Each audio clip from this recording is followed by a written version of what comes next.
some people do fear and hate trans people and don't understand it. They feel that their gender or their family formation is potentially threatened if gender is complex or if sex itself can be reassigned. It's not God-given or it's not immutably given at birth. But more than that, there are a set of associations that have become connected by and in and through transphobia. If you're anti-trans, it means that you're for a certain idea of the family that is nuclear and monogamous and generally white, and you want the whole social structure that goes with that. So it's not just that this small minority, less than 1%, is like trouble. It's like the trouble is in the whole conceptual reorientation towards society. And they know that. They know that.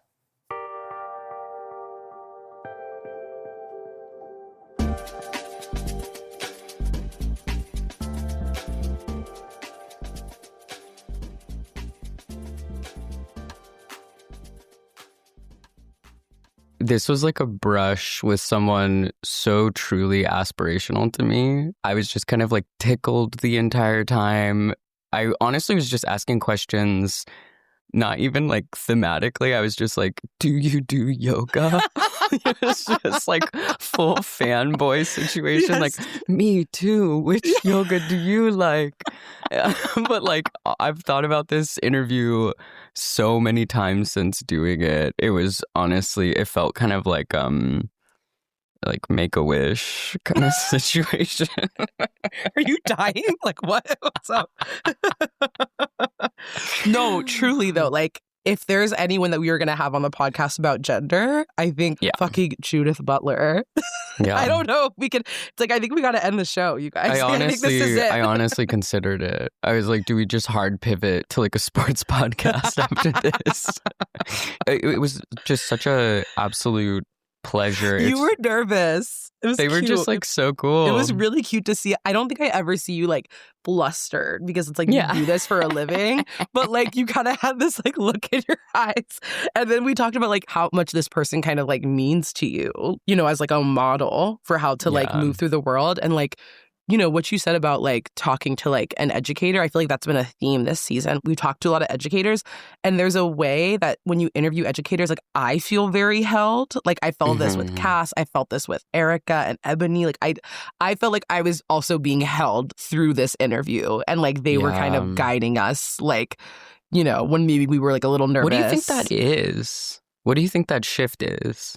I think when you like practice and are able to like speak publicly and actually kind of get out of your head of just like, I am speaking, I'm nervous, and you're actually able to like think about the people that you are speaking to and kind of like their needs. And like as an educator, you're always like speaking with the intent. If you're a good educator, you're thinking about how people are going to like receive what you're talking about and like meeting them where they're at. It felt like all the interviews with educators, like they were meeting us where we were at in a way that felt like just like so lovely. And I think that's like what a good educator is, you know? Yeah, it's kind of like calling in kind of a feeling like, let's start with what you're asking. Let's like really spend some time there. Exactly. You know, they've done like a bunch of press, obviously, for like this book, which we chat with them about, that they released last year.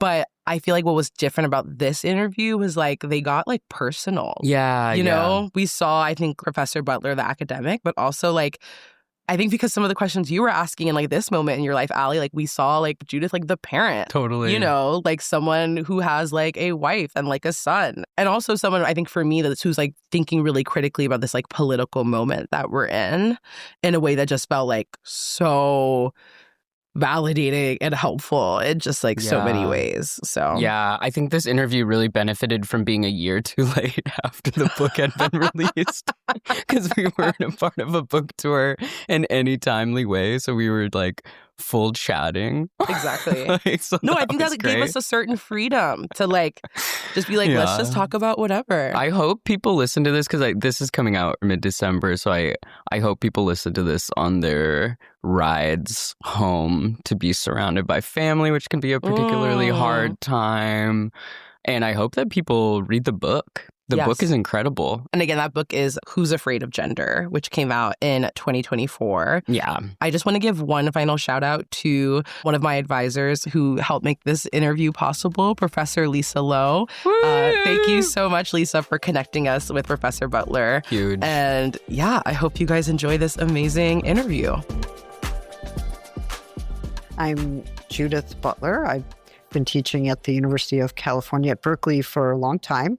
I'm technically retired and then recalled, which is a very complex thing because I hold a grant there trying to develop a counter-imaginary in authoritarian times. And so I'm really interested these days in academics and artists and activists all getting together to talk about how we not only regenerate ourselves, but what kind of world and life do we want to be generating through our practices and our visions? And I find it really helpful to move between those boundaries, and I feel more alive moving among those different fields. Cool. I feel like that's a question we think about a lot on this podcast. Yeah, totally. When you're rejecting something, what are you replacing it with, and how can imagination get us there? And how are we already practicing in life in certain ways together that imply a certain vision of how we want the world to be? We don't always know what that vision is. Yeah. Or maybe we can't state it. We know what we're doing is the way we want to live, but can we then take the next step and say, folks, life should be organized in the form. Right. Or this is what I want to see materialized in the world. So trying to figure out how you generate vision these days without it becoming like a quick and dispensable meme or, something that would take hold in people's practices and bring us together during times when a lot of us are at risk of some pretty profound despair. Are these artists and organizers mostly in the Bay, or is it a national coalition? Well, there's a Bay Area group. Okay. We've certainly come together with arts institutions there, but we're also working with Bill T. Jones here in New York. I'm in New York right now. Okay. We're working with the Smart Museum in Chicago. We're working with the Contemporary in Austin. But we're also working with academics who are thinking about censorship and authoritarianism and aesthetics. And yeah, we have some global allies as well. Oh, that's really cool. I didn't know about that project. So this is a question that we ask everybody. It comes it's a little abrupt sometimes, so just fair warning. But could you tell us a bit about your relationship to gender and how you've come to embody your current gender identity and expression today? I feel like this is like Saturday Night Live or something. Let's ask Judith Butler about their gender. I'm sorry, I have to get out of the irony of the situation. No, it's funny. It's objectively funny. Okay, but it is objectively funny. Look, the truth of the matter is, and in this way, I'm not very contemporary, or maybe I am. I have no idea. I mean, first of all, you have to understand I'm turning 70 this year. So that means that, wow, I've had a struggle with gender since I was a kid.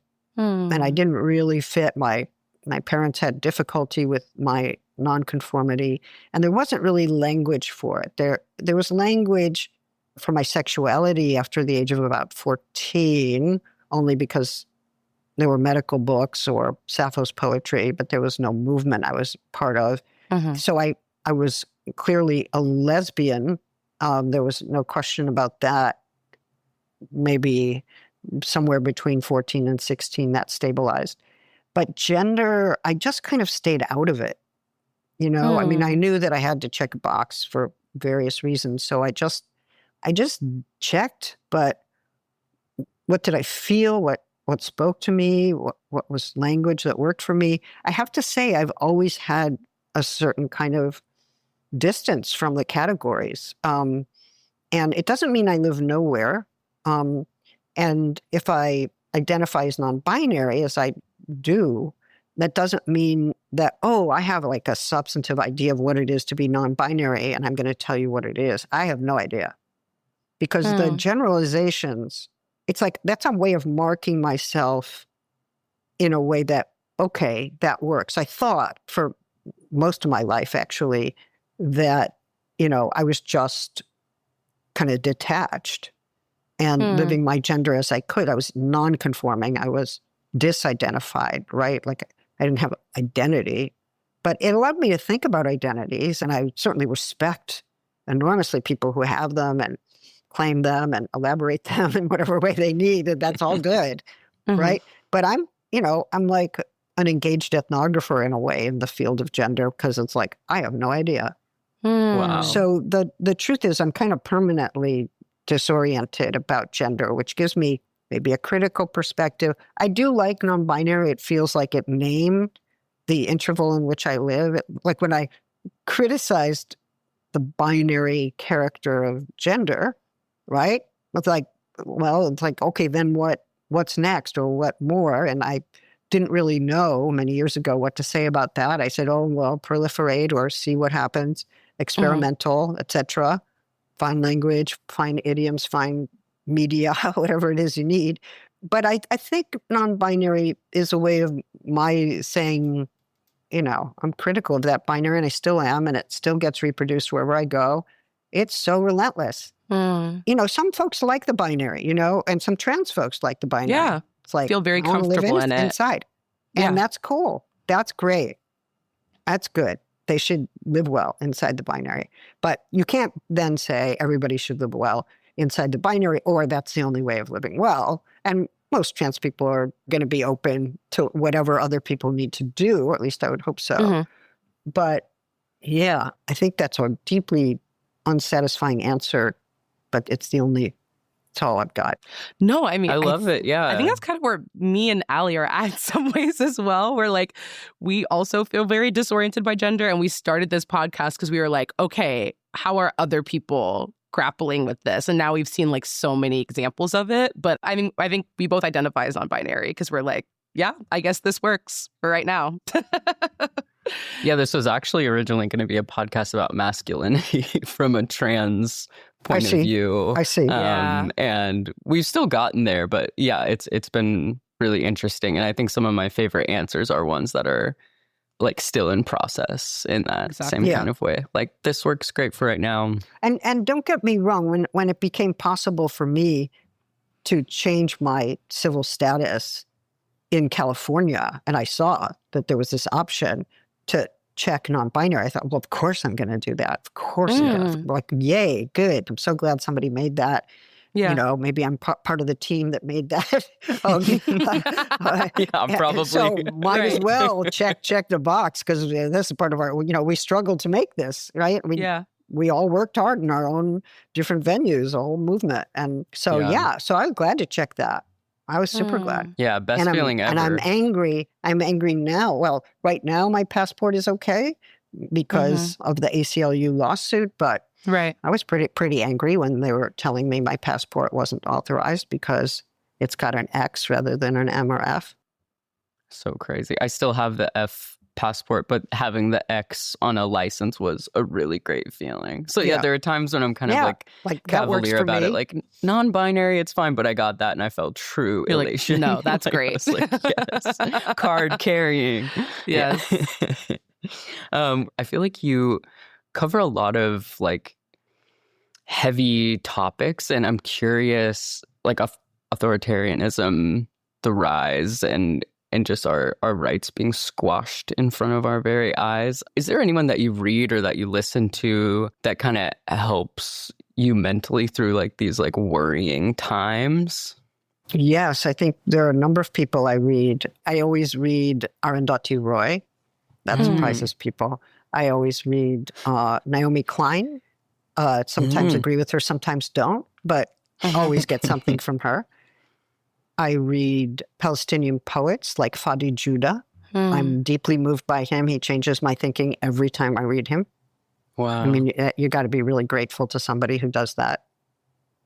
I read around, it's not like there's a single author I follow. It's like I need to see like the whole range of views that people are focusing on. Like they're the folks who are just it's all about capitalism, or they're folks that are, it's all about racism, or they're there are people in different corners who think they've got it down with their frameworks. And I like to see how those frameworks either overlap or confront each other or fail to confront each other, because I think we need a huge range of perspectives in order to grasp what's happening in our world. Yeah. Like climate destruction and trans rights, like genocide in Palestine and the decimation of reproductive rights. I mean, how are we linking this? I think Veronica Gago is somebody who links things. I think Ruthie Gilmore is somebody who links things. And, they're synoptic, they're trying to hold a lot of things together at the same time. So that kind of thinking is really helpful to me. Yeah, totally. I really appreciate that kind of macro view that you have on it. Are there any embodiment practices that you participate in, or is there things that bring you back to your body that you're a fan of? Yeah, I practice Iyengar yoga, at least when I'm on the West Coast. I have a class probably 2 or 3 times a week. I do a lot of it on my own. I also swim every day, and that's an incredible breathing, moving thing that helps me enormously. I definitely don't know what gender I am when I'm swimming. That's for sure. I'm just like, and then, I walk. It's important for me to breathe. There's also some pranayama exercises I do, when I can't sleep, and breath work has become important for my equanimity as a person. So, yeah, I'm a somatic kind of creature. Cool. That's awesome. I love that. So obviously you are an academic, but your last book, Who's Afraid of Gender, was a bestseller, but also kind of like a trade book in a sense that it was reaching kind of wider audiences beyond the academy to much acclaim. I'm curious, what made you decide that you kind of wanted to write more of a trade book? And also as you were writing, if you had to kind of tweak or check some of your more academic impulses, if that makes sense. For sure. Well, maybe you know the story. I tell it actually in the acknowledgments, but maybe I should have told it on the first page, that when I was in Brazil about, 7 years ago, right before Bolsonaro came to power, there were right-wing Christians who had gathered outside a conference where I was participating, and they were yelling that I should leave the country and that I was a pedophile. And they burnt me in effigy. They had a big poster of me with kind of wild red eyes, and they burnt that. It was like a poster puppet. It was also oddly gendered, it was wearing a pink bikini. Why? Right. If that was trans, then that assumes that for me to wear a pink bikini would betray my true masculinity. So I was kind of flattered, they got it,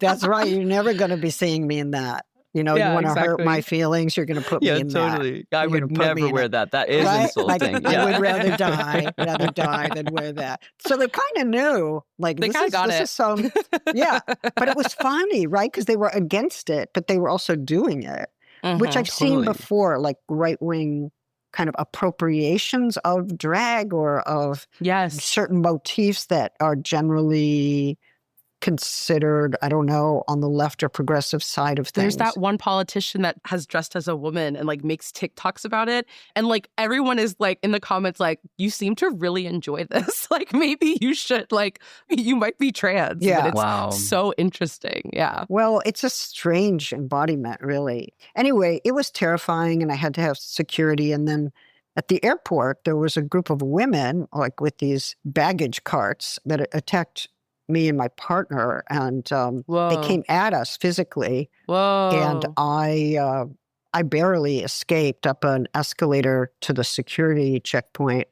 and some young man came out from a store and saw this big woman coming at me with one of those metal carts, and he wrestled her to the ground and stopped her. Holy shit. I was pretty freaked out. So I just thought to myself, I have to figure out who these people are and what's going on. And I had friends in France and Belgium and in Latin America who were working on the anti-gender ideology movement for many years, since the 90s. And I kind of participated, and I listened, and I, did what I could to help. But wasn't my focus. But I was periodically singled out. And then in Brazil, I was threatened. And I just decided I have to figure out what is moving these people. What are they after? What are they thinking? So, I'm not trained as a sociologist or an anthropologist, so I couldn't really do that in a way that a good academic could. But I did have a lived experience, and I did have contact, especially through my translators, with people in several parts of the world who were dealing with this, in East Asia, in several parts of Europe, throughout Latin America. And it became interesting and alarming to me to see the global dimensions of this movement, and also to see how it entered American politics, U.S. politics, that is, kind of belatedly. It had been raging elsewhere for a really long time. And then suddenly, through the World Congress of the Families and also the Republican Party conferences, where they would invite Orban, the CPAC conferences, it became part not just of a religious right, but of a U.S. right-wing movement that sought to naturalize the family as heterosexual, to restore men to their proper place. They were also opposing abortion. They were also opposing queer family rights and gay marriage and, a whole cluster of things. They were also clearly racist and anti-immigrant. So, kind of defending the American family was also very much defending the border and defending a certain pure notion of a white and heteronormative family. So there were a lot of issues that were linked, and I think we saw it in the Trump campaign, where the anti-immigrant hatred and transphobia came together in various pitches that the Republican Party made. And so I felt like I needed to understand what happened, not just because I was traumatized, but because I thought this is not just about me. This is about something much bigger than me. So sometimes you have to take, what impinges on you personally and give it the broader picture. Yeah, you've talked a lot about how these phantasms of trans people and migrant people are made under our current religious and authoritarian regimes. Can you talk a little bit more about this kind of looming specter of gender variant folks and how it functions in the conservative right worldwide? Well, let me say this, that at the time I was writing the book, Who's Afraid of Gender, I was interested in kind of rising fascism or rising authoritarianism, and I was trying to put that together in a hasty way, suggesting there were fascist passions that were helping to establish authoritarian regimes. And most of those regimes, or almost all of them, are pro-heteronormative family and were against gay and lesbian parenting, or against changing gender status, against trans people having children, forming families, being able to have legal rights, or having rights to appropriate health care, trans kids or gender nonconforming kids or gender disoriented kids like me, trying to find counseling or trying to get some basic medications to, address their issues. All of these issues were really crucial. And, something very peculiar happened, which was those of us who were part of, I think it's fair to say, liberation struggles, we want to be free to live without fear. We want to be free to live with good healthcare. We want to be free to cross the border without somebody stopping us for racist or homophobic or transphobic reasons. We want to be free to live, to have children and not to have children as we need to, as is right for our lives, right? So we were all about freedom in some ways, or at least in our own mind, but we got recast as the censors and as the totalitarians who are going to take the kids of conservative families and teach them how to be gay, or teach them how to be trans, or insist that they become trans, or demand that they have certain political viewpoints, which they have to rehearse verbatim in order to pass some kind of political litmus test. So we became the embodiment of censorship and totalitarianism. But then once they were able to accomplish that at the ideological level, the right then became authoritarian, which is different, but authoritarian in the sense that it started to amass state power, especially state powers to restrict people's freedoms, to strip them of rights, to invoke state power to abduct and deport students on international visas, to criminalize Palestinian support as if all support for Palestinian lives or Palestinian freedoms is terrorism. So what we're actually seeing is the amassing of state power in a way that my book could not have foreseen. Wow. And it's only been a year. Yeah, I was like saying, folks, this is going in an authoritarian direction. And this was before Trump was elected. Before Project 2025. But I saw it in the global domain, especially if you look at Orban or you look at Milei in Argentina, you look at Erdogan in Turkey, although he plays a tricky game. You know, you see these really strong authoritarian figures who are just putting the opposition in jail or stripping people of rights or going against constitutional rights or shredding them, setting them aside, invoking state power, security, whatever, nationalism to do what they please. So I had no way of understanding just how intense that would be. But you know, for a power like that to take hold without a popular revolution, it has to persuade people that it's keeping them from certain kinds of harms. And the left is now spectralized or made into a kind of phantasm of harm, of control, of indoctrination, of pedophilia, right? I was so confused, like, why would I be a pedophile again? Like, on what basis? Yeah. And I presume that it's either all gay and lesbian people are pedophile, maybe, or teaching children. I do think children should be taught about gender and be free to experiment and find their own way and not be hampered by people's judgments or pathologization. Like, does that mean that I am in favor of adults molesting children? No, I'm not in favor of that. I've never been in favor of that. But if you take my point of view and you say this is doctrine and it's indoctrination, and if it's being taught in schools or universities, it's indoctrinating, converting, and seducing young people, then it is a form of doing harm to children. Of course, the terrible irony of that is that the worst thing you can do to children is deprive them of appropriate health care and a fucking good education. Right? In which they understand the complexity of human life and are able to find an informed way through it to decide how best to live and what to struggle for and what values to preserve. I mean, open inquiry. Totally. And it's also crazy that we say like seducing, indoctrinate. Like, I grew up incredibly religious. I went to college to be a pastor. Like, I went to a church that was like electric guitar, giant bounce house in the front, like free food, bring your whole family, like flyers with cartoons on. I'm like that's indoctrination. Is the indoctrination you're like you're having your base worry about. It's like, how dare you indoctrinate back at me or something like that. It's very, I love the reframing of this as saying that they are anti-gender, because I think it's putting the impetus back on them. We're just bringing up a freedom, and then it's their reaction that is the backlash. Well, they rename a freedom struggle as harm.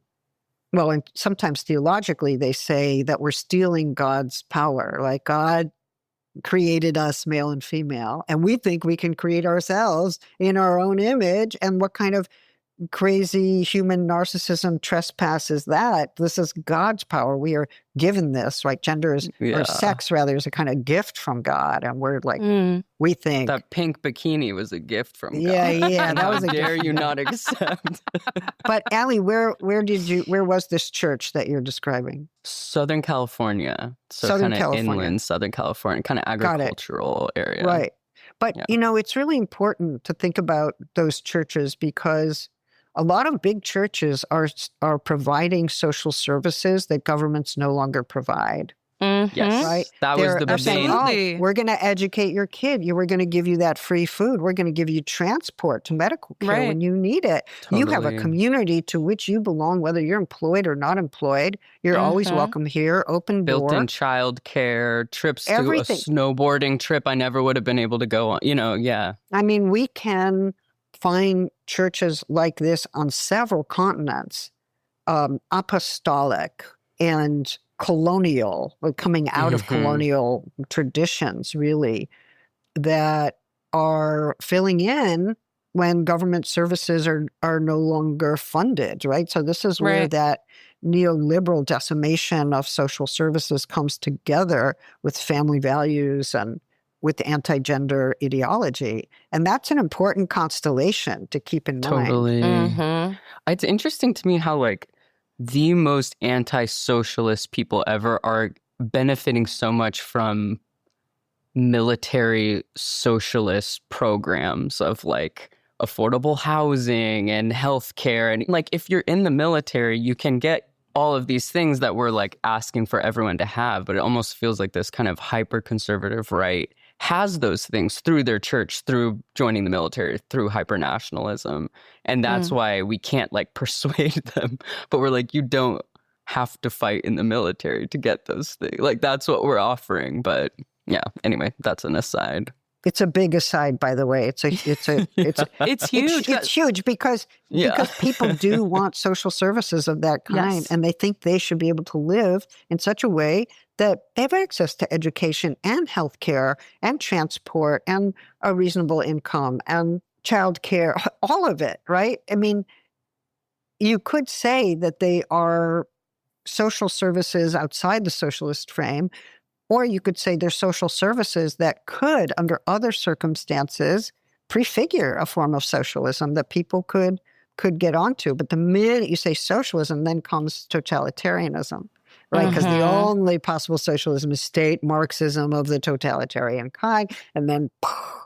But we do have people, who are contesting that really actively right now, and I think there's an active interest in democratic socialism and socialist values and ideals. And this is a moment where all that's being kind of imagined anew. Yeah, it was so interesting with like Zorhan's race, for example, where it's like, I think the brilliance of like his like social media campaign and like campaigning in general is just like saying things very clearly, but not saying the word socialism. So like free healthcare, free buses. And it's like, he was just saying things like so plainly in a way that like appealed to people like en masse. Cause it's just like, yeah, of course we want free childcare. Of course we want like free healthcare, free buses. Yeah, I just thought it was very, very smart on his part. It's true, but he also gave us a model of how to talk to people who voted for Trump, right? Because there are a lot of us on the left, like, I don't talk to those people. Like, I don't go to those states. I don't talk to those people. It's like, we do talk to them all the time, like we have social interactions with them. We may or may not know that those are Trumpists, but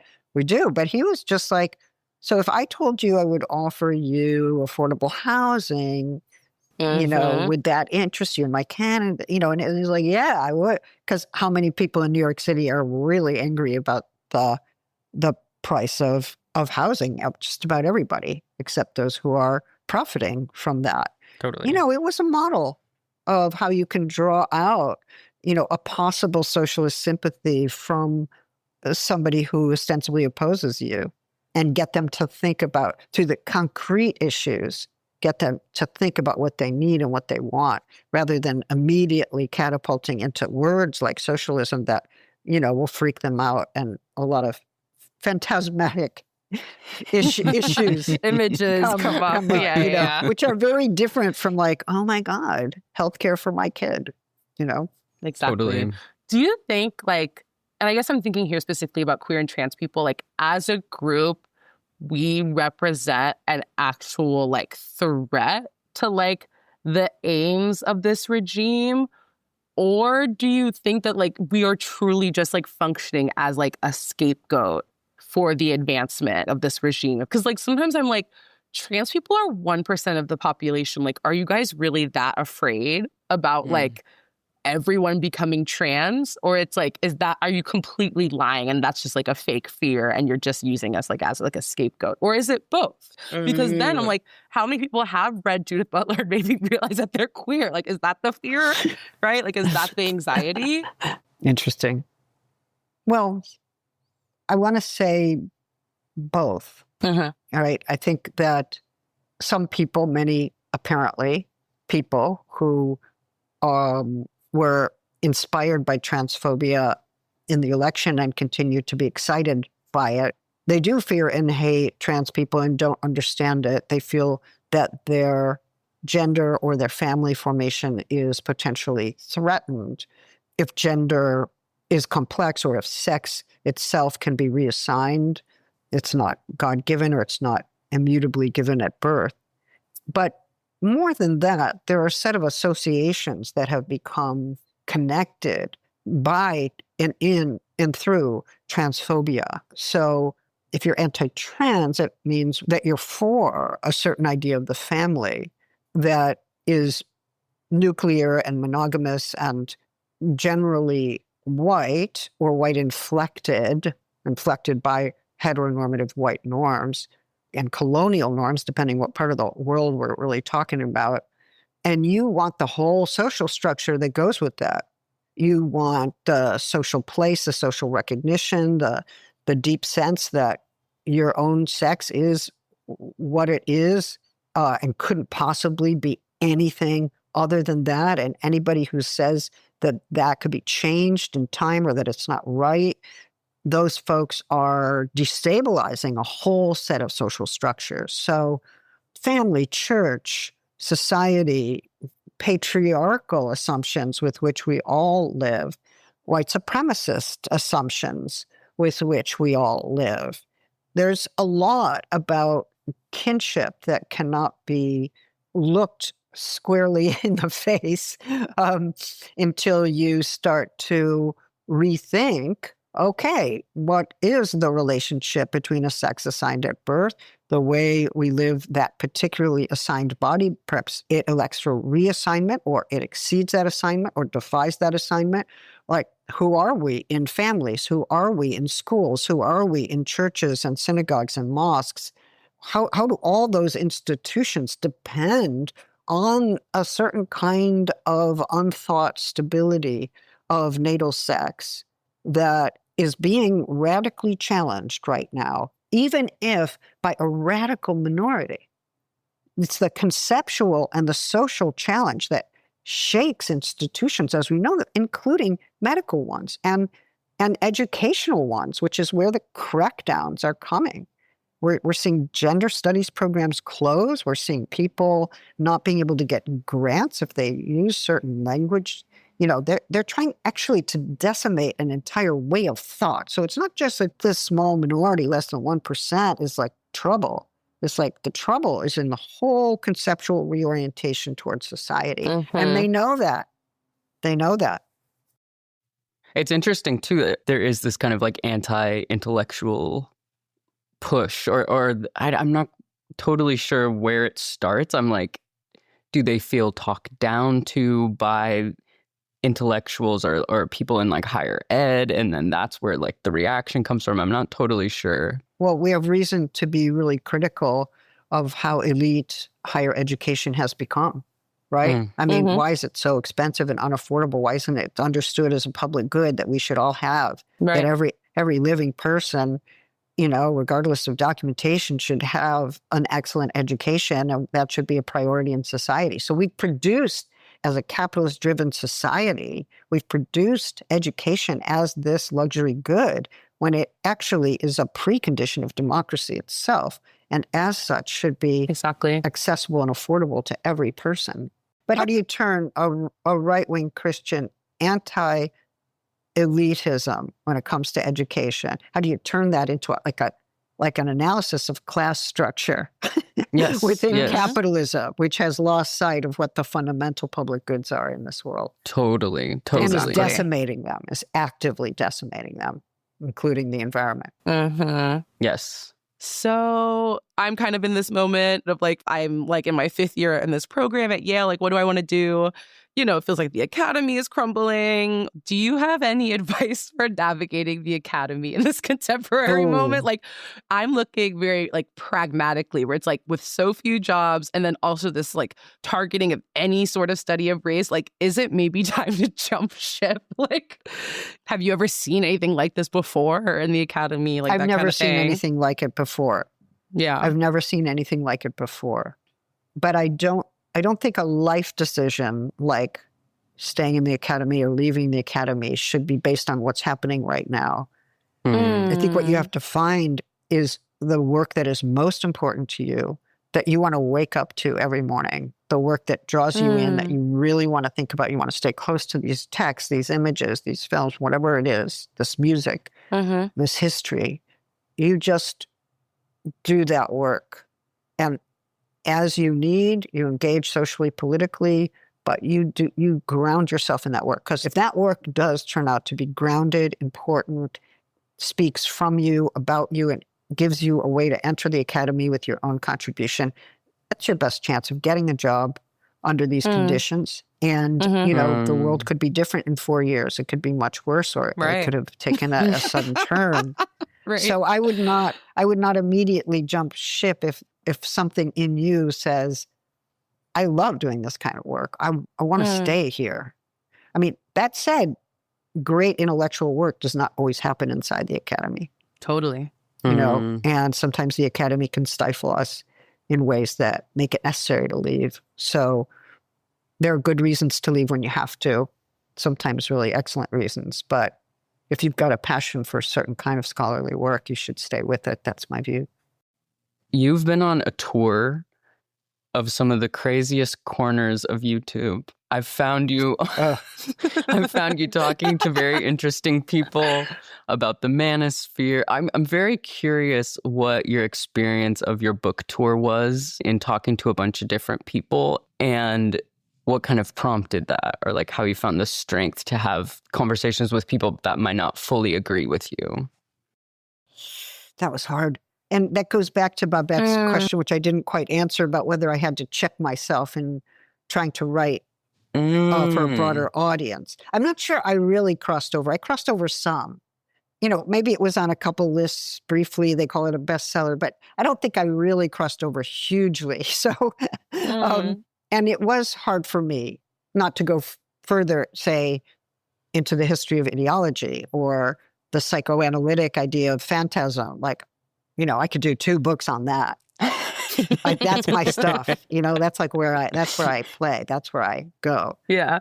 So that felt, if it had been my student, I would have circled. It's like, you got to go deeper. You have to say this. Right. But no, I couldn't go deeper. I understood. And even some of the translations, do you think we could take out this paragraph about the phantasm? And no, you cannot take out that paragraph. But that paragraph is all I have. Yes. Yeah. But I guess what I would say is I did try to put myself in some uncomfortable positions. I talked to David Remnick at the New Yorker, and he sort of jumped me on the question of Palestine. Was I or was I not Hamas? Well, I'm not Hamas. Whoa. I've never been Hamas. I've said some descriptive things about what I think Hamas is doing, and then people say, Butler must be Hamas. But that's happening to a lot of people now. Yeah. Like Miss Rachel. Oh my God, it's unbelievable. Like a kid's entertainer. It's like, okay. Yeah, it's unbelievable. But or I went to Florida. I went to the New College after it had destroyed its gender studies program famously. And I offered support to the students there and the remaining faculty. And I gave them a lecture, and they were Trumpists in the first 3 rows, because that entire college is now basically run administratively through Florida state appointees that reflect a Trump sympathetic agenda. And that was really hard. I was afraid. I was alone. I didn't take anyone with me. But it worked out fine. And I see that there were folks in Florida, let's remember 43% voted for the other candidate, not Trump. And that was important. I got the pushback, and I saw, that they were listening, and then was like, trans women in prison, trans women in women's bathrooms. It's like, and then their sexual terror came up, like as if the major rapists in our world are trans women, or as if the statistics in prison don't show clearly that it's guards who are the ones who commit acts of sexual violence against women. You just saw that, their faces change and just terror, and so for them, those kinds of examples, those kinds of figures or phantasms, that was the most emotional moment, and their view on trans is decided by that moment. And trying to talk to them and bring them out of that was really, really hard. And I just saw how difficult it was, but I was glad I did it. I've been uncomfortable in a lot of those interviews, but I figured I need to get out of my bubble and, see what it's like and see if I can reach people. I feel like we all feel pretty defeated right now, but we just have to keep going in the ways that we know how and offer each other support so we can regenerate ourselves for a long-term struggle. Totally. So you obviously pull from so many fields and schools of thought in your work, but even kind of in your description now of seeing kind of this psychic terror on the faces of some of the people that you were lecturing to, I do feel you pull so much from psychoanalysis and so many French and German thinkers. So I guess I was just wondering, when did your interest in psychoanalysis begin? Have you always been into it? Were you into it in grad school? Well, I was sent to a psychoanalytically trained psychiatrist when my parents discovered that I was having a sexual relationship with a girl. And I think I was supposed to get fixed. But this guy turned out to be a really lovely person who taught me how to read symptoms, because suddenly my skin was I had all these problems that only I could see or feel and nobody could find them. And so I was somatizing, and he kind of taught me how to read a symptom. And I thought, oh, that is so cool. Can you do that more generally? And anyway, he ended up dismissing me, wishing me well, told me I was lucky I could love anyone at all, and suggested that maybe my mother should come in. I loved that. Right. Anyway, but for me, psychoanalysis was, from the age of 14, kind of queer affirmative, kind of imaginative, interpretive, thoughtful, helped me get through really painful, enigmatic times. So it's been part of my life way before it became an academic discipline. Wow. That's so cool. That's so interesting.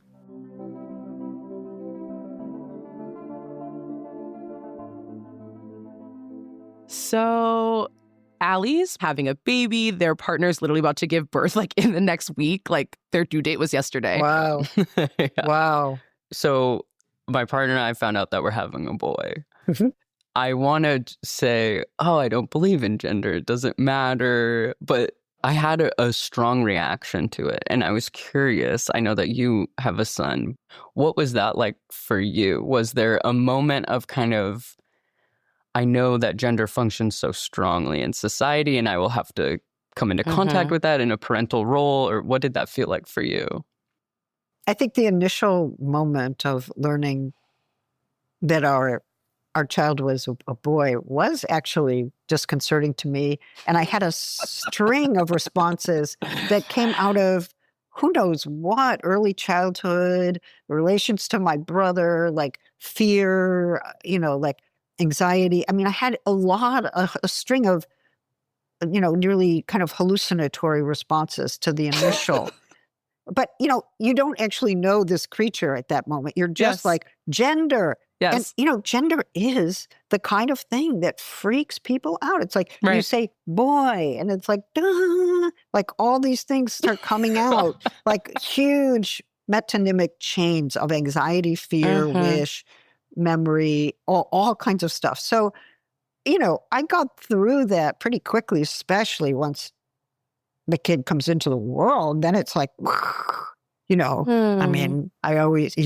a big guy. He's got muscles and everything. He's 30 years old. And I always remind him that he slept right here. He fit here and he slept here the first night because I let my partner sleep. And I was just But, the minute I had bodily contact with this creature and I started to form my relationship to him and connect with him and care for him, and his very being was at the center of my concern and love. I mean,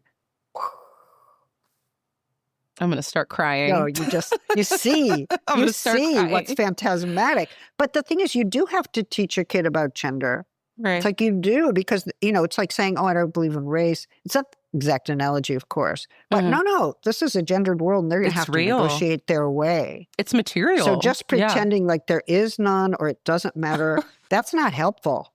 Totally. That's like lack of preparation. That is lack of preparation. So there are ways to accompany, to talk about those things. And we did. We had a joyful, funny way of talking about gender. And he still jokes with me, or he finds something I say, and says to me, that's a little bit homophobic, don't you think? Or, calls me out. Like, it's all good. It's all good. But, there are new kinds of boys and men being produced in this world now. Yeah. My kid, he's 30, but I see the cohort that he hangs with, and it's like, look at the decency and creativity among these people. I don't remember that from my childhood, and I also don't remember it from even 20 years ago. So there have been some like crucial changes, and you'll see it changes you. And you get to see like how much of your own cultural and psychic stuff gets kind of shaken up. It's a good undoing. Yeah. Oh gosh, Allie, you're just on the verge of tears always these days. No, it's hard work. It's hard work, and there's psychic struggle, and we know this, that being a parent, it's like, whoa, like, you got to check your narcissism. You got to find out who this other creature is and what it needs and where you're supposed to stand in relationship to them. Totally. Yeah. It's like, oh my goodness. Totally. It's an exhausting choreography. Well worth it. Definitely. Beautiful baby coming any day now. Literally any day, any second. Truly any second. I actually need to go check on her. I know. I think you do. This is sweet. It's kind of very sweetly personal. I appreciate the two of you and Ira as well, and everybody kind of gathering, and just, we're just here, as people talking, and I like that. It's great. We're chit-chatting. Yeah, it's good. I like it. All right, Thank folks. you so much. Thank you so much.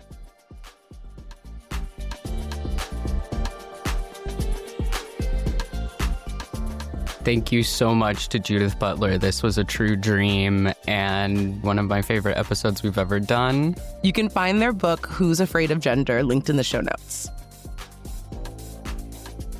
Gender Spiral is an original podcast from Audiation. This episode was mixed by Matt Noble. Theme music is composed by Chanel Kirchlow, remixed by Daria Lord.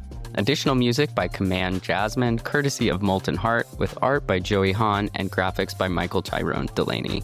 The show is executive produced by Ireland Meacham, myself, Babette Thomas, and my co-host Allie Beardsley, along with Sandy Smullins, with some additional story editing from Susie Armitage. If you want to help us out, you can rate or review us wherever you're listening to us right now, and follow us on Instagram at Gender Spiral to get notified about new episodes.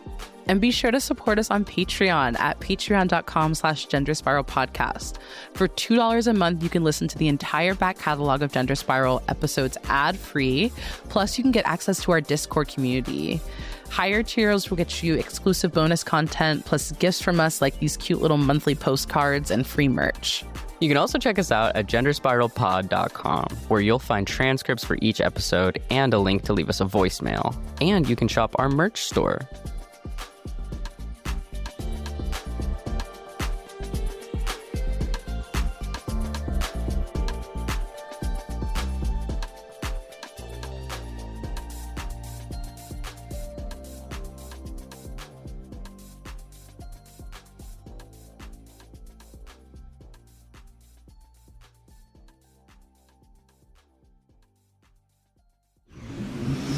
Audiation.